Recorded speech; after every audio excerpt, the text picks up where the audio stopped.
Good morning, welcome to Morning Outlook. This is Kim speaking on Monday the 26th of June. So let's have a look at the news events that may cause impact on the markets today, and there's very little really. We've got the IFO business, German IFO business climate data coming out at 9 a.m. That can give last month, having said for goodness knows how long that it doesn't really do too much, it did something. So just be aware of that at 9 a.m. But aside of that, we've got ECB President Lagarde due to deliver opening remarks at the ECB Forum on Central Banking. So there you go. That's the beginning of the week. It seems to then click right across to Wednesday. So whether they're just continuing to meet all the way through there and there's no other comments, well, we'll see. But for now, that seems a bit out of sync. It's this evening anyway, just looking at the time, so shouldn't create any volatility to the markets during our normal working day. Okay, there are some things coming through this week, mainly that conference actually sitting there, but that's unpredictable to say the least. So let's look at the markets. We'll start off looking at euro dollar daily time frame. What's going on here? A second ago it was looking like it's going to continue to the downside, when it still could do. We're coming down to the 4-hourlies here. We're just sort of on the underside of the weekly pivot at this stage. A nice move into that, and a rejection of that sort of price level would see me a bit more interested on the short side. We are just above the daily pivot at the moment as well, so we'll just see what happens, whether it just pops a little more or whether it starts rolling over post 8 o'clock. But really just looking sort of the big flaggy sort of pattern that's sitting there with a potential. It looks nicer on the 4-hourly, but anyway, with the potential of it continuing its run down. If it breaks above the pivot, then I stand aside for now. There's potential for it to push up, but I just like the short-term movement at the moment, or intermediate time movement. The pound's a bit more sticky. It hasn't come off quite so far. It's still looking a similar-ish pattern, and again we're on the underside of the weekly pivot and above the daily pivot at this stage. But it's much more messy. I mean, Friday's market was just a complete chop, and sometimes I just say, well, the best thing is to keep out of them. Well, so long as it's in that sort of shape, and even it's not even a decent range to be trading, probably best left until it shows its hand a bit better. Dollar yen, well, it's showing its hand to see the continuation of this movement to the upside.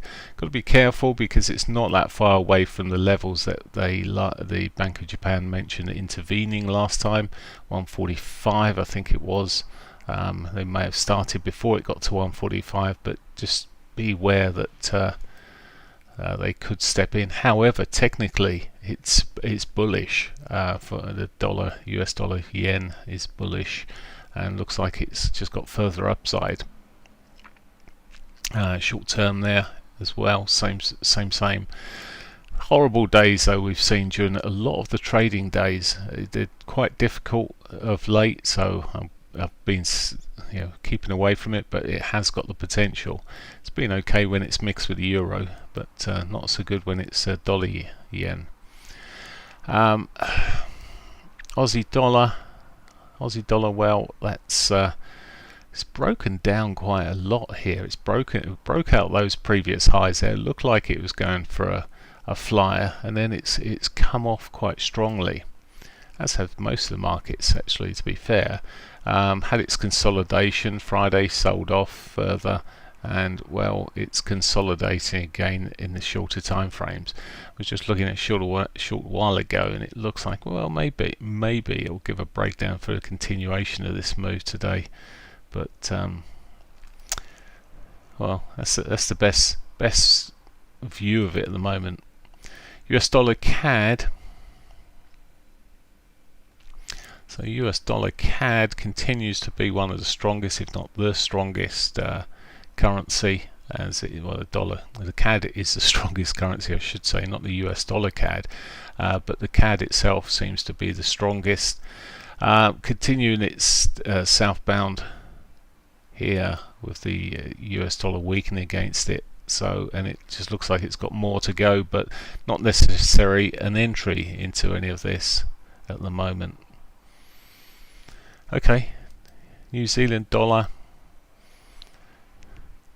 New Zealand dollar, just like many of the others, it's sort of that halfway house sort of situation, looking soft to me here at the moment. On the weeklies, breakdown and continuation next bar would be quite nice. Soft on the hourlies here.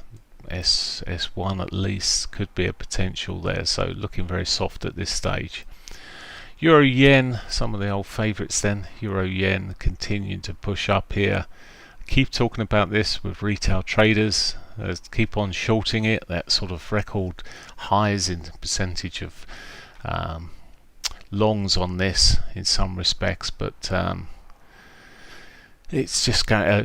Shorts they're going for. Beg your pardon, not longs. They're going completely opposite. But this market is still susceptible to further push up there, and I can imagine some brokers sitting there quite happily taking your money whilst you're I say you, but whilst retail traders are continuing to sell this market. Nothing really setting there at the moment, but we'll see how it goes. There is a horribly looking inverted head and shoulder pattern sitting there, but as I said, it was horrible. Dare I mention head and shoulders. Quick look at the euro pound just as a guide here, what's going on. It's still the pound largely has it here, as the euro's been softening against the pound of late. Looking at the other tradable pairs, euro CAD, this looks on the shorter time frame, it's broken on Friday. It broke Thursday, Friday it broke this nice little flag that was sitting there, consolidated pattern. It's still looking like it's got further downside here, and I quite like the look of this. It's one of my more favorite trading pairs. We'll see what happens this morning, but really looking at a breakdown of these sort of lows this morning, see if we can get a breakdown towards its S1. Need to put a reasonable stop on it, but it does look quite good. Pound pairs, really a lot of these are quite ugly. Pound CAD at the moment, so again the Canadian dollar being the strongest, we're seeing this across the markets.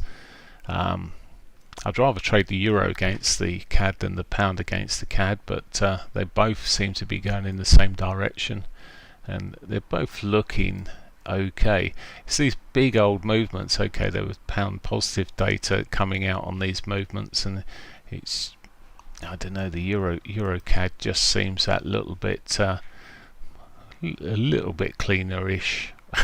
Anyway, New Zealand CAD have been in this over a week now, moving in the right sort of direction, just not far from halfway, but I'm looking to take half exit as we come through onto this alarm, but it's really just already going, so there's probably not a chance, with being so close to previous low, there is a chance of a bounce. So but looking getting there.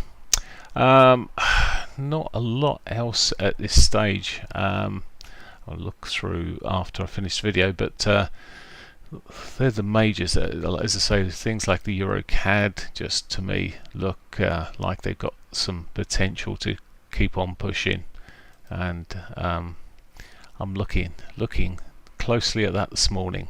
Right, that's the currency pairs. Let's quick flick across. Let's have a look at gold.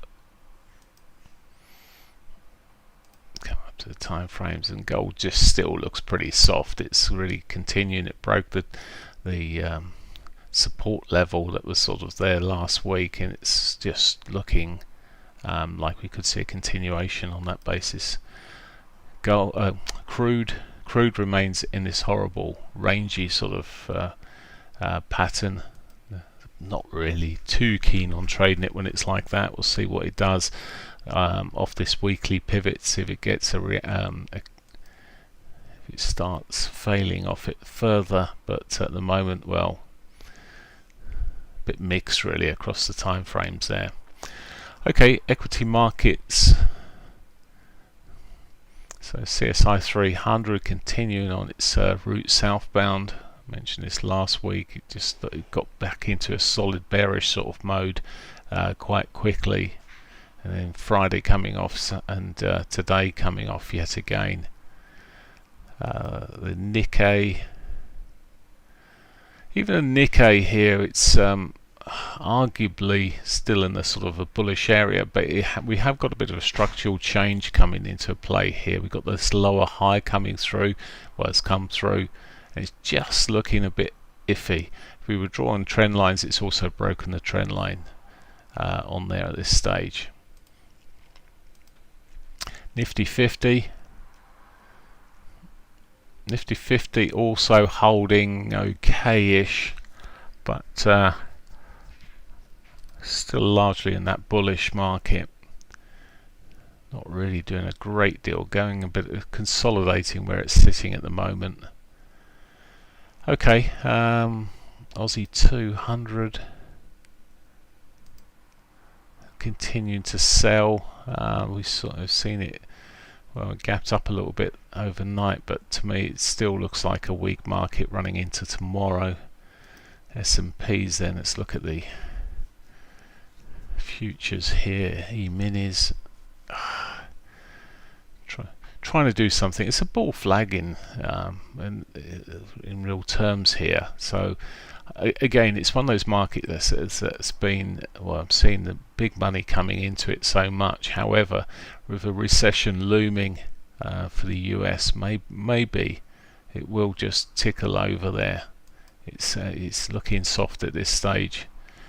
I'm just looking, sorry, I looked here, it has got a lower high kicking through there amongst that, so there is some softness there. The Dow, I mentioned this last week, it's probably one of the ones to be selling if you're going to be selling. It did the worst last week, the whole week down again, lower highs, lower lows, and looking soft again on the shorter time frames here, 4 hourly and hourly. Break below that daily pivot, might just see it continue. It's a bit clean at the moment. Nasdaq, as I said, it's been the darling, but even that took a bit of downside on Friday. But overall, I wouldn't want to be shorting that market at the moment. Coming close to home then, DAX. The DAX is softer. We've got the underside of the monthly pivot at this stage. Just looking through here. Again, a breakdown of today's pivot below those lows could signify further downside here. It's looking pretty soft there. Okay, let's see what the boys have been up to on that world of crypto over the weekend. Bitcoin. Come down the time frames here. Well, it's still chopping around there, not really moving too much at all. Ethereum, same. So it's spent a few days now. They had the surges and they've just sort of fallen off away. Chainlink looking marginally like it's got a bit more in it maybe, but overall just consolidating over the weekend, so no big drives. Okay, that's pretty much it for today. I wish you a great day's trading, and I'll catch you in the morning. So really just in summary, just looking at that Euro CAD maybe, and one or two other currencies there worth a look. Anyway, bye for now.